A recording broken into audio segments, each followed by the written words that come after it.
صدیقا نبیا ورفعناہ مکانا علیہ۔ السلام علیکم، میں ڈاکٹر عدنان صدیقی۔ آج ہم حضرت ادریس علیہ السلام کے متعلق اپنی معلومات میں اضافے کی کوشش کریں گے۔ حضرت ادریس علیہ السلام مصر کے شہر منفیس یعنی منف میں پیدا ہوئے۔ لوگ انہیں ہرمس الحرامسہ کہتے تھے۔ یہ سریانی زبان کا ایک لفظ ہے۔ ہرموس کے معنی ہیں تجربے کار، مضبوط رائے والا۔ یعنی اہل علم کا خیال ہے کہ آپ بابل شہر میں پیدا ہوئے، پھر ہجرت کر کے مصر پہنچے۔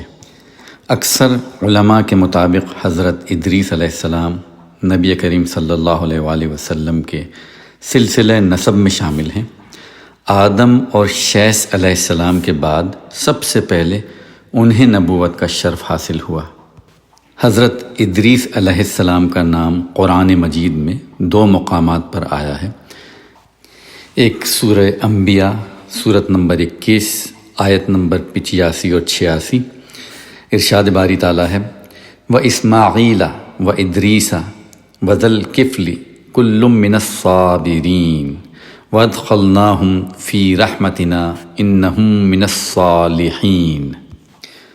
اور اے نبی اسماعیل، ادریس اور ذوالکفل کا ذکر کیجئے، یہ سب صابر لوگ تھے، ہم نے انہیں اپنی رحمت میں داخل فرمایا، بلا شبہ یہ نیک لوگ تھے۔ اور دوسرے مقام پر سورہ مریم سورت نمبر 19 آیت نمبر 56 اور 57۔ وَاذْكُرْ فِي الْكِتَابِ إِدْرِيسَ إِنَّهُ كَانَ صِدِّيقًا نَبِيًّا وَرَفَعْنَاهُ مَكَانًا عَلِيًّا۔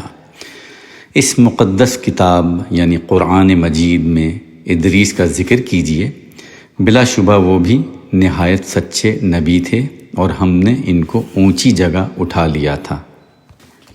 اس آیت مبارکہ میں اللہ تعالیٰ نے ادریس علیہ السلام کی تعریف کرتے ہوئے انہیں نبی اور راست باز قرار دیا ہے۔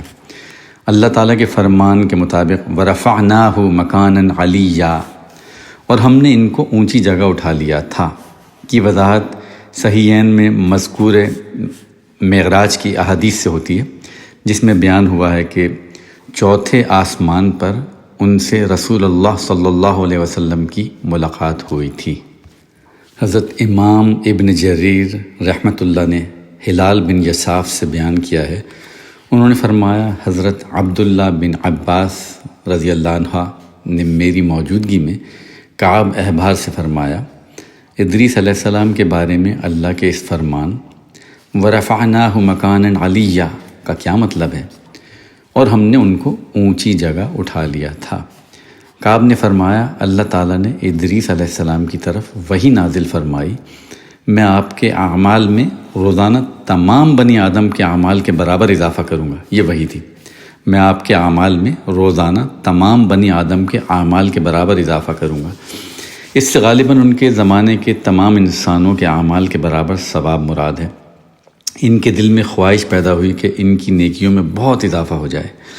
ان کے پاس ان کا ایک دوست فرشتہ آیا، انہوں نے اس سے کہا میرے بارے میں موت کے فرشتے سے بات کیجیے آپ، تاکہ مجھے زیادہ مہلت ملے اور میں زیادہ نیکیاں کر سکوں۔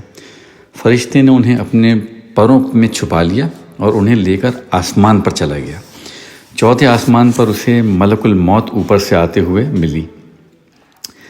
اس نے ملک الموت سے اس معاملے میں بات کی جو ادریس علیہ السلام نے کہی تھی، یعنی کہ آپ ان سے بات کیجئے کہ مجھے اور مہلت مل جائے، میری روح ذرا دیر سے قبض کریں۔ ملک الموت نے فرمایا ادریس علیہ السلام ہیں کہاں؟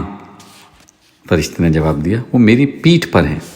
ملک الموت نے کہا تعجب ہے، مجھے بھیجا گیا تھا اور حکم ہوا تھا ادریس علیہ السلام کی روح 4تھے آسمان پر قبض کرو۔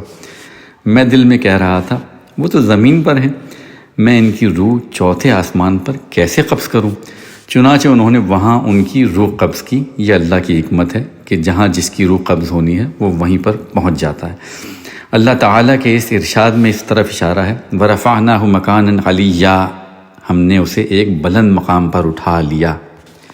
حضرت عبداللہ بن مسعود اور عبداللہ بن عباس رضی اللہ عنہم سے مروی ہے کہ الیاس اور ادریس علیہ السلام ایک ہی شخصیت کے دو نام ہیں۔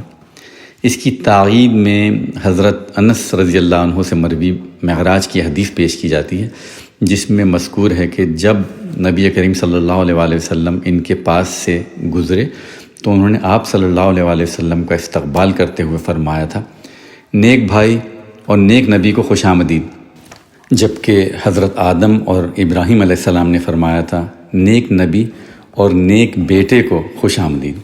اگر ادریس علیہ السلام آپ کے اجداد میں سے ہوتے تو وہ ان دونوں کی طرح آپ کو بیٹا کہتے۔